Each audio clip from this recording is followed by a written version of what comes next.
contínuos. Então, a gente vai falar basicamente sobre modelo exponencial, uniforme, distribuição gama, t-student. Então, a gente vai apresentar os principais modelos que são usados em estatística. Na aula passada, a gente viu a distribuição normal, é uma distribuição que tem uma forma de sino, e basicamente ela tem dois parâmetros. O primeiro parâmetro é a média, que vai definir a posição dessa distribuição, dessa curva, e o outro parâmetro é o desvio padrão, que vai definir a abertura dessa curva. Okay? Então, a distribuição normal ela é simétrica em relação à média, e a gente viu que ela é extremamente importante em diversos tipos de problema, e a gente vai usar também para fazer a parte de inferência estatística. Então, nessa aula, a gente vai aprender outras distribuições. A distribuição exponencial ela é extremamente importante, porque ela aparece principalmente no processo de Poisson, e ela tem um parâmetro básico, que é esse parâmetro alfa. Esse parâmetro alfa é o que vai definir onde ela começa aqui em zero, tá? Em x igual a zero. Então vejam, se eu colocar o x igual a zero, esse valor aqui vai ser 1, então sobra apenas alfa. Então alfa é onde ela começa o decaimento. Tá?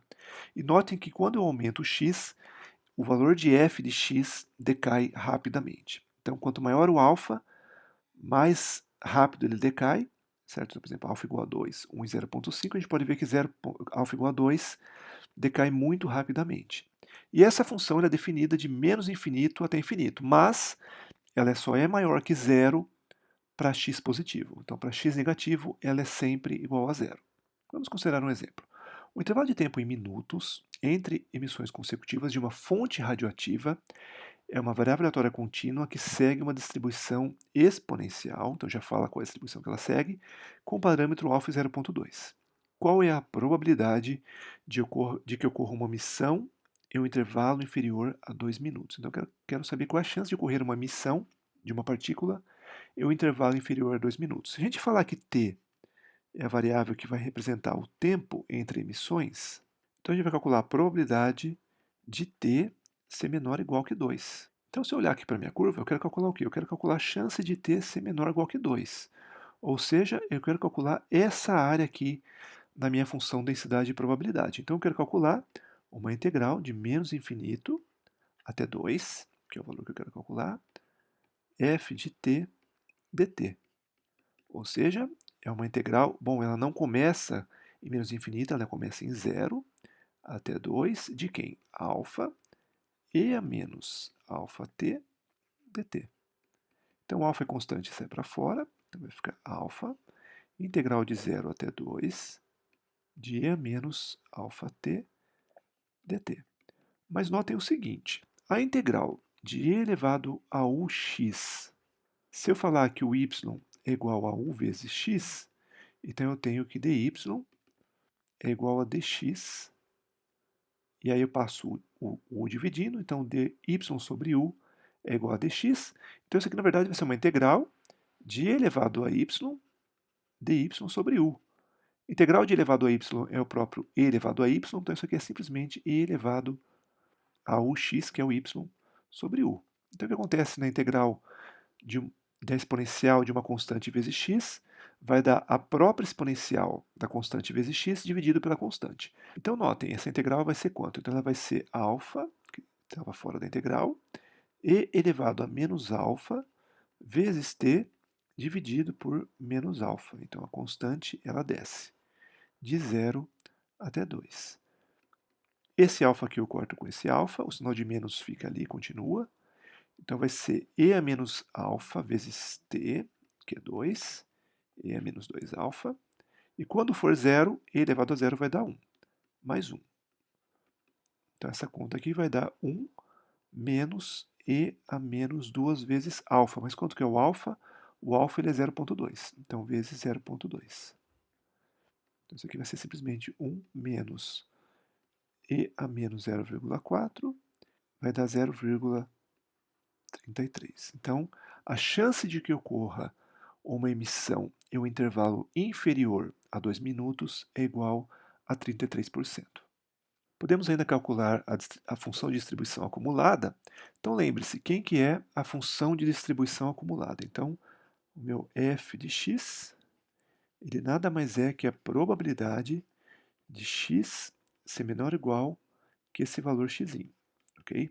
E quanto que é isso? É uma integral de menos infinito até x da f de x, que é a minha função densidade de probabilidade, dx. Como a exponencial começa em zero, então vai ser uma integral de zero até um certo x de quem? Quem que é a f? A f é e alfa, e a menos alfa vezes s ds, ok? Então, o alfa sai para fora da integral.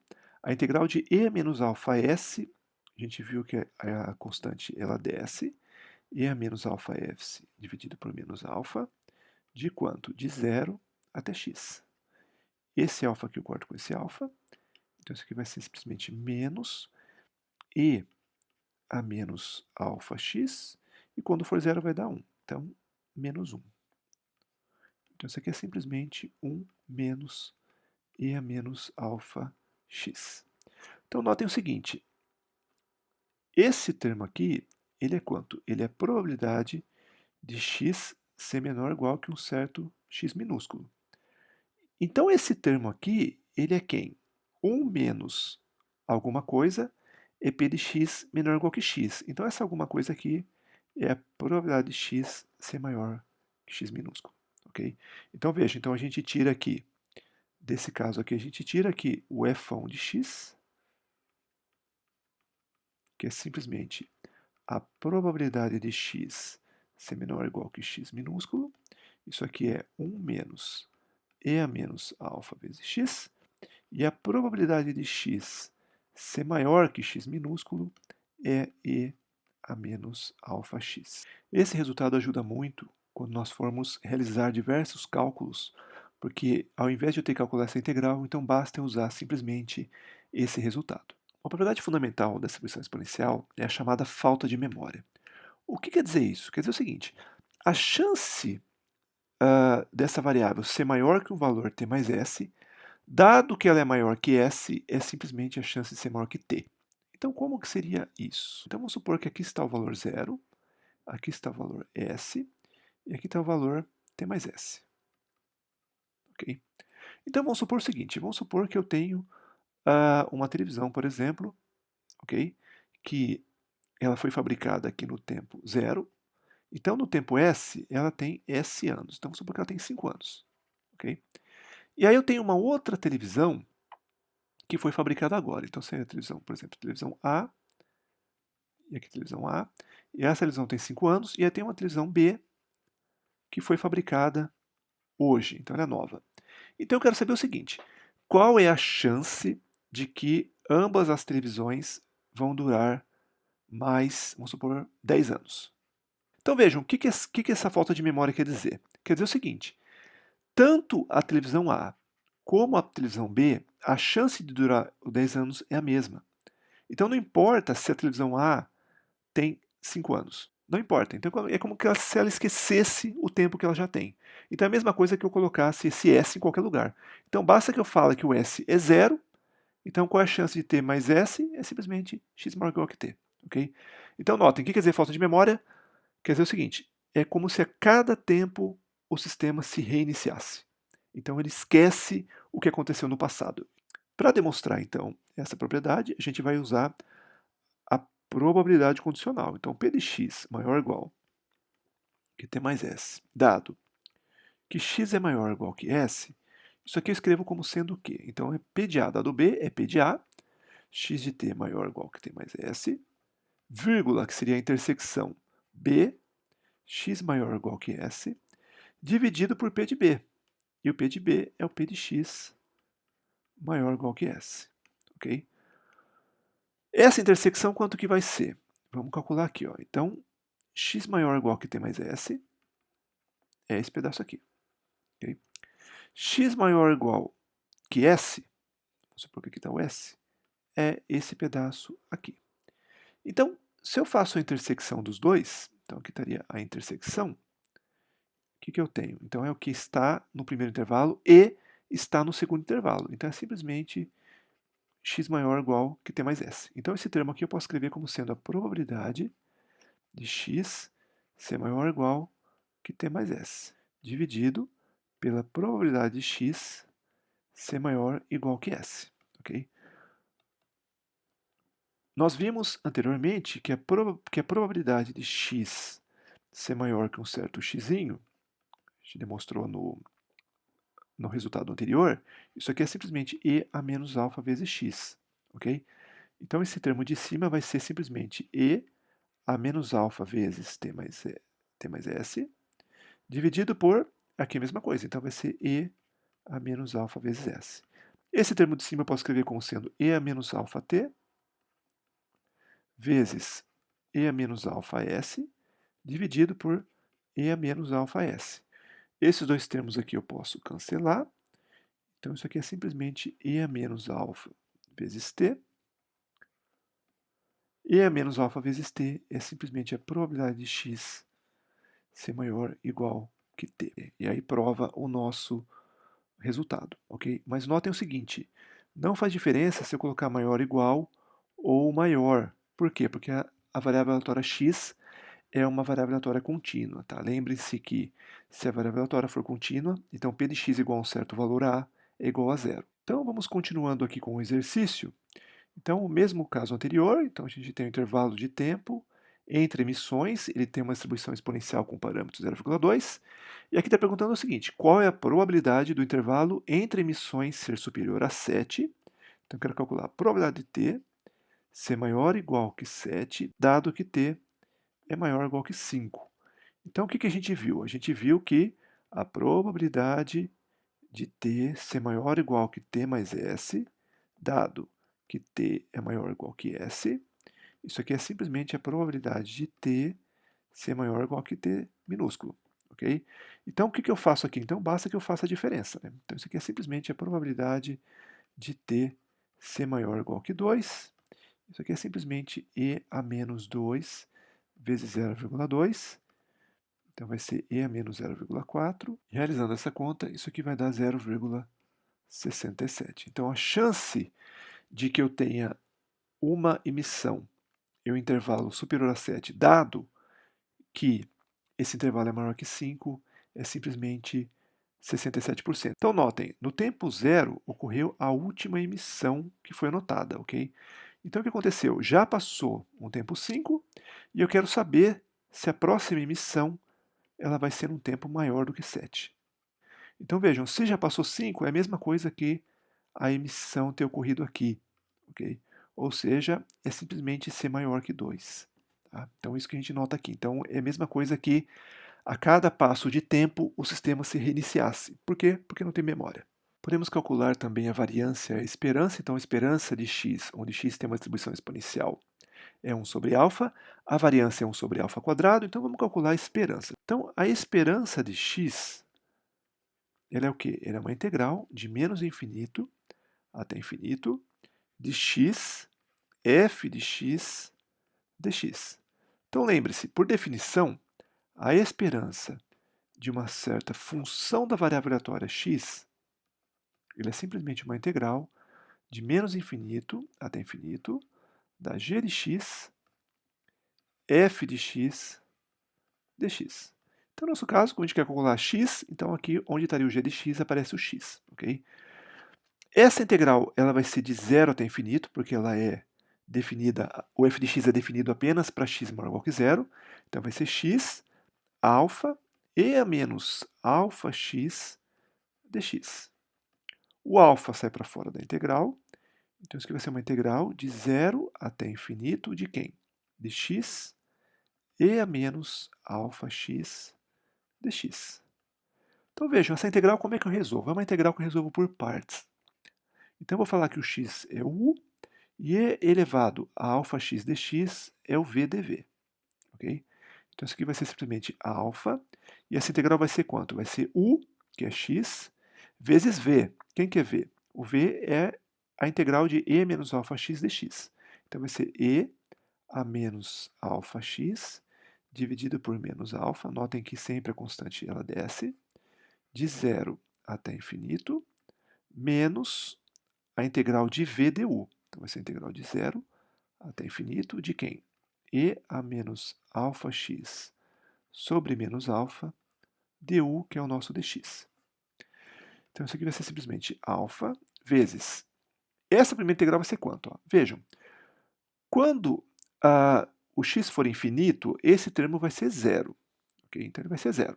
Então vai ser infinito vezes zero. Infinito vezes zero não é definido. Mas como é que eu resolvo isso? Basta tomar o limite. Então, tomando o limite, então vai aparecer o quê? Vai ser x sobre e a menos alfa x, ou seja, vai ser zero sobre infinito. Se eu derivo em cima e embaixo, pela regra de L'Hopital, em cima ele vai aparecer 1, embaixo vai ser menos alfa e a menos alfa x.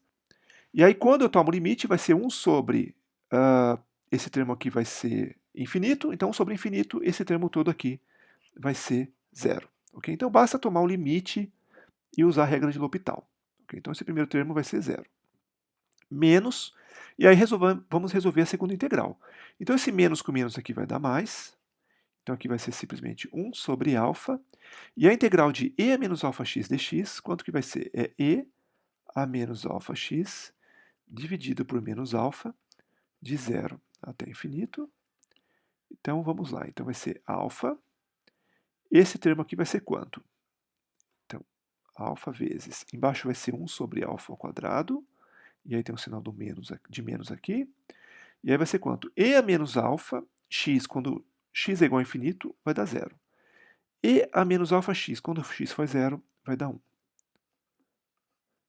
Então, resolvendo esse termo aqui, vai dar alfa, menos com menos vai dar mais, sobre alfa ao quadrado, então corta esse alfa ao quadrado com alfa, então é simplesmente 1 sobre alfa. Então, a esperança de x é 1 sobre alfa.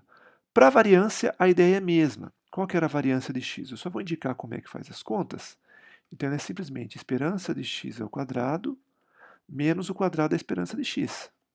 Esperança de x ao quadrado, como é que eu calculo?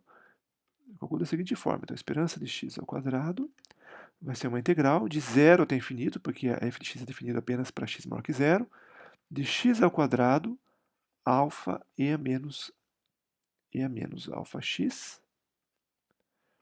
dx. E aí, para resolver essa integral aqui, temos que realizar a integral por partes duas vezes. Okay? Então, a ideia é exatamente a mesma. Então, eu vou ter que fazer duas vezes, então eu vou chamar de u como sendo x ao quadrado, aí eu vou derivar, vou chamar esse termo de v, e assim sucessivamente. E aí, calculando, a gente vai mostrar que a variância é simplesmente 1 sobre alfa ao quadrado. Então, esperança, 1 sobre alfa, e variância, 1 sobre alfa ao quadrado.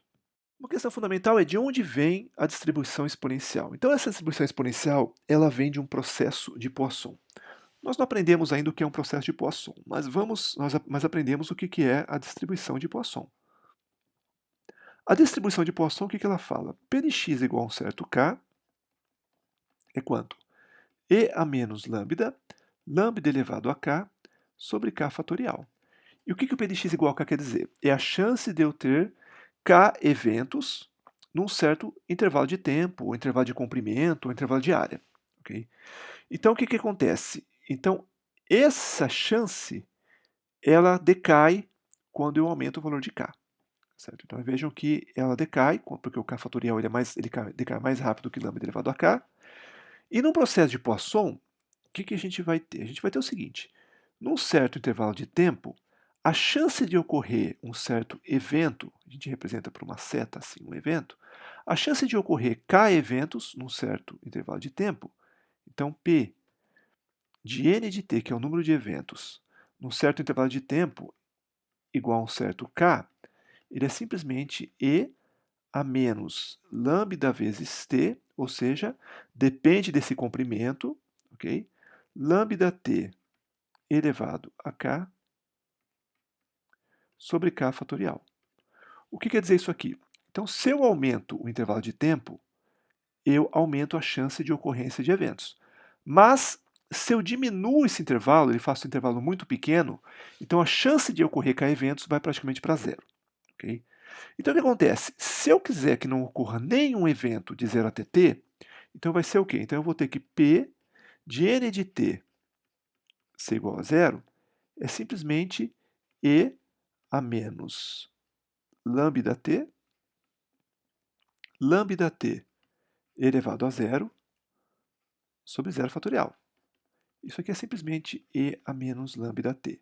Mas notem, se eu falar que uma variável aleatória t é simplesmente o tempo entre ocorrências de eventos, então se eu tenho aqui dois eventos ocorrendo, o t é essa diferença, ou seja, o tempo de espera, é o tempo que eu espero para ocorrer um outro evento. Então, por exemplo, eu estou no ponto de ônibus, chegou um ônibus. Quanto tempo eu espero para chegar ao próximo ônibus? Então, essa variável aleatória t representa esse tempo. Então, isso aqui é simplesmente a probabilidade de t ser maior ou igual que esse t minúsculo. Ou seja, o que quer dizer isso aqui? Então, seria de 0 até t não ocorreu nenhum evento. Então, aqui está o evento. Então, essa distância aqui, que é o tempo de espera, ele é maior que esse t minúsculo.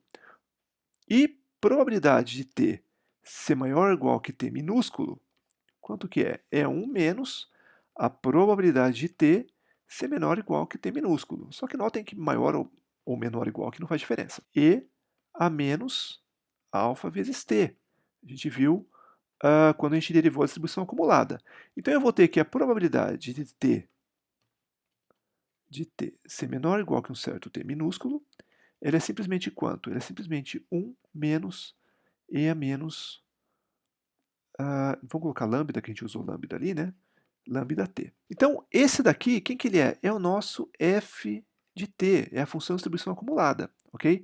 Mas notem, quem que é a função de distribuição acumulada? Ela é uma integral de menos infinito até t de uma f de s ds. Se eu derivar ambos os lados, derivada em relação a t da integral de menos infinito até t da f de s ds. Mas notem, a derivada da integral, pelo teorema fundamental do cálculo, é o quê? É simplesmente a nossa f de t. Então notem, se eu quiser calcular agora quem que é a minha função densidade de probabilidade, eu simplesmente preciso derivar a minha f com relação a t. E essa derivada, quanto que ela vai ser? É a derivada de 1 menos e a menos lambda t. Essa derivada vai ser quanto? O primeiro termo vai dar zero, que é uma constante. O segundo termo cai a constante, então é simplesmente lambda e a menos lambda t. Ok? Então essa é a nossa distribuição exponencial. Então, só usando a nomenclatura original, alfa e menos alfa t, para t maior ou igual que zero, e é zero caso contrário. Okay? Então, notem, a distribuição exponencial ela é derivada de um processo de Poisson, e esse processo de Poisson é um processo que é chamado cadeia de Markov de tempo contínuo, e uma cadeia de Markov é um processo que não tem memória, ou seja, a ocorrência num certo tempo independe dos tempos anteriores. Então, a distribuição exponencial ela é a única distribuição associada a uma variável aleatória ou a um processo que não tem memória. Okay? Então, lembre-se, distribuição exponencial é sinônimo de um processo que não tem memória. E um processo sem memória é chamado processo marcoviano. Então, essa distribuição exponencial ela vem do processo de Poisson, que é um processo marcoviano. Outra distribuição importante é a distribuição uniforme. Então, dizemos que uma variável aleatória segue uma distribuição uniforme se sua função densidade de probabilidade é dada por. Então, ela é simplesmente constante em AB. E por que é 1 sobre B menos A? Porque a área desse nosso retângulo aqui, quanto que ela é? Ela é a base vezes a altura. Então, se a base é B menos A altura tem que ser B menos A para que a área seja igual a 1. E a esperança dessa variável aleatória é simplesmente uma integral de menos infinito até infinito, x f de x dx, ou seja, é uma integral de a até b de x vezes 1 sobre b menos a dx. Então, essa aqui é simplesmente 1 sobre b menos a. A integral de x vai ser x ao quadrado sobre 2, de a até b. Então, essa aqui é simplesmente b ao quadrado menos a ao quadrado dividido por b menos a. B ao quadrado menos a ao quadrado eu posso escrever como sendo b menos a vezes b mais a, dividido por b menos a. Então, corta esse termo com esse, faltam 2 aqui, né? Isso aqui vai dar simplesmente a mais b sobre 2. Para calcular a variância é bastante semelhante, então a gente tem que a variância de x ela é simplesmente a esperança de x ao quadrado menos o quadrado da esperança. Então eu preciso calcular quem? Eu preciso calcular quem é a esperança de x ao quadrado, e esse termo nada mais é que uma integral de a até b de x ao quadrado dividido por b menos a dx. Então, resolvendo todas as integrais aqui, a gente vai chegar que a variância é b menos a ao quadrado sobre 12. Vamos considerar um exemplo. Então, seja a variável aleatória k uniformemente distribuída no intervalo 0,5. Qual será a probabilidade de que as raízes dessa equação sejam reais? Então, eu tenho que o meu f de k, ele é simplesmente 1/5 no intervalo 0 menor ou igual que k, que é menor ou igual que 5. E ele é zero caso contrário. Então, para essa equação ter raízes reais, o que acontece? O que acontece é que o delta, que aparece na fórmula de Bhaskara, tem que ser maior que zero. Okay? Lembre-se, a gente vai ter que ax² mais bx mais c igual a zero. Então, eu tenho que x é igual a menos b, mais ou menos raiz de delta sobre 2a, onde esse delta é b² menos 4ac, e se ele for maior ou igual que zero, eu tenho raízes reais. Então, eu tenho o quê? Então, eu tenho que o meu delta vai ser quanto? b ao quadrado, ou seja, 4k ao quadrado, menos 4 vezes o a, que é 4, vezes o c, que é k mais 2. Então, o delta vai ser igual a 16k², menos 4 vezes 4, 16k, 16 vezes 2, 32, menos 32. Então, esse termo aqui tem que ser maior ou igual que zero. Então, agora temos que calcular o valor de k para essa equação ser satisfeita. Vamos simplificar? Então, eu posso escrever isso aqui como sendo k² menos k menos 2 ser maior ou igual que zero. Então, eu vou calcular o valor de k, quanto que ele vai ser? Menos b, então menos 1, mais ou menos raiz de delta. Quem que é delta? b ao quadrado, menos 1 ao quadrado, menos 4 vezes 1, vezes menos 2. Dividido por 2 vezes a, que é 2. Então, isso aqui vai ser simplesmente 1 mais ou menos 3 sobre 2. Então, o k vai ser, meu k1, vai ser igual a 2, que seria 1 mais 3 sobre 2, e o k2 vai ser menos 1. Então, eu tenho que, para essa condição, o delta ser maior ou igual que zero ser satisfeita, eu vou ter que, aqui é onde é negativo, aqui vai ser positivo, a minha parábola, certo? Porque é k². Então, quando for igual a 2, maior que 2 ou menor que menos 1. Então, qual é a condição para termos raízes reais? Então, para termos raízes reais, a gente tem que k tem que ser maior ou igual que 2 ou ser menor ou igual que menos 1. Então, qual é a probabilidade de eu ter raízes reais? É a probabilidade de k ser menor ou igual que menos 1 ou k maior ou igual que 2. Então, vai ser uma integral de menos infinito até menos 1 da f de x, f de k,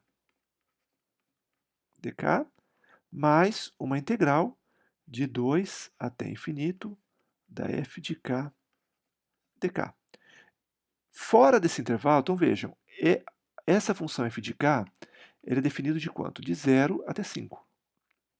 Então, essa é a nossa f. Então, fora desse intervalo, ele é zero. Então, essa integral aqui é zero. E a outra integral vai ser uma integral de 2, só vai até 5, de 1/5 dx. Ou seja, é x sobre 5, de 2 até 5. Então, é simplesmente 5 menos 2 sobre 5, que vai ser 3/5, ou seja, é 0,6. Então, vejam, se eu tiver essa equação e o k ele é sorteado de maneira uniforme, então a chance de eu ter essa equação com raízes reais é 60%. Então, como é que eu posso verificar isso? Eu sorteio o k de maneira uniforme no computador, então usando uma função do Python, por exemplo, e aí o que eu faço? Sorteio o número, resolvo a equação. Deu o valor real? Sim, então é sucesso. Se não deu, é falha. Faço isso 100 vezes e eu espero que em 60 desses casos as raízes sejam reais. Então essa é a probabilidade de eu ter raízes reais se eu sortear o valor de k e colocar o k nessa equação e eu resolver essa equação. Então, além da distribuição normal, exponencial, uniforme, há muitas e muitas outras distribuições. Uma distribuição importante é a distribuição gama. Notem, ela tem um termo aqui embaixo. Esse termo aqui embaixo é a função gama. Essa função gama, ela aparece em quem for estudar principalmente cálculo avançado ou variáveis complexas. E essa função, ela tem um comportamento bastante interessante. Vejam, ela sobe ou seja, a probabilidade aumenta, e depois essa chance cai exponencialmente. E notem que se eu colocar o alfa igual a 1, então o que vai acontecer? Esse termo aqui vai ser zero, então vai ser x elevado a zero vai dar 1. Gama de 1 é simplesmente 1, então eu vou ter que ela vai ser simplesmente beta e a menos beta x, que é a distribuição exponencial.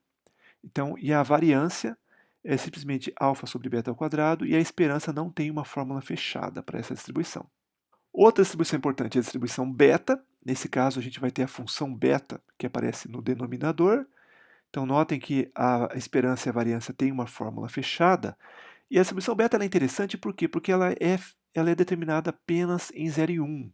Então, notem, ela adquire diferentes formatos e ela é restrita em 0 e 1. Ou seja, o limite em que ela é definida no eixo x, ou seja, o valor que eu posso ter probabilidade diferente de zero é em 0 e 1. Então, ela é bastante importante para modelar eventos em que nós temos essa limitação. Então, por exemplo, se eu quero usar essa distribuição numa regressão e essa regressão, por exemplo, mede a fração de pessoas infectadas numa população, a fração de infectados ela varia em 0 e 1. Então, essa distribuição é bastante interessante. Outra distribuição importante é a distribuição Weibull. Vejam que ela é uma generalização da distribuição exponencial. Se eu colocar k igual a 1, eu vou obter aqui a distribuição exponencial, que a gente já viu. Mas ela é interessante por quê? Porque é o seguinte, porque na a distribuição exponencial, a gente viu que ela não tem memória, ou seja, é uma distribuição associada a um processo marcoviano. Se eu quiser incluir um nível de memória no meu processo, eu posso assumir o quê? Eu posso assumir que a distribuição de ocorrência entre eventos tem a distribuição Weibull, ou seja, eu consigo controlar o nível de memória do meu sistema. Então, ela é extremamente importante para esses casos. Okay? Então, quem quiser modelar processos estocásticos, principalmente, em que há uma certa memória, uma maneira de fazer isso é utilizar a distribuição Weibull. Então, notem que ela tem uma esperança e a variância fórmulas fechadas, e a distribuição gama aparece aqui novamente. A distribuição T de Student também é extremamente importante, principalmente na parte de inferência estatística, e notem que ela é muito parecida com a normal.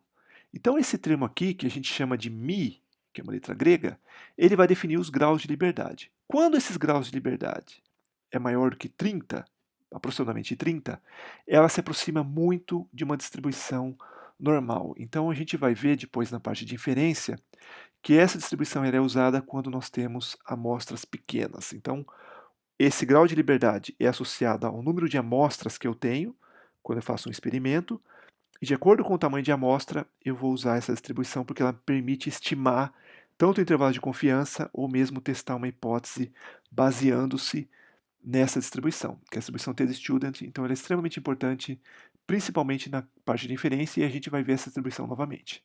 Outra distribuição fundamental é a distribuição Q-quadrado. Então, a distribuição Q-quadrado ela é representada por essa letra grega e ela é usada principalmente para inferência, para fazer teste de hipótese e para fazer seleção de atributos em aprendizado de máquina. Então, se nós tivermos um conjunto de atributos e se nós quisermos verificar se esse atributo ele consegue discriminar duas classes, por exemplo, eu pego a altura de homem e mulher.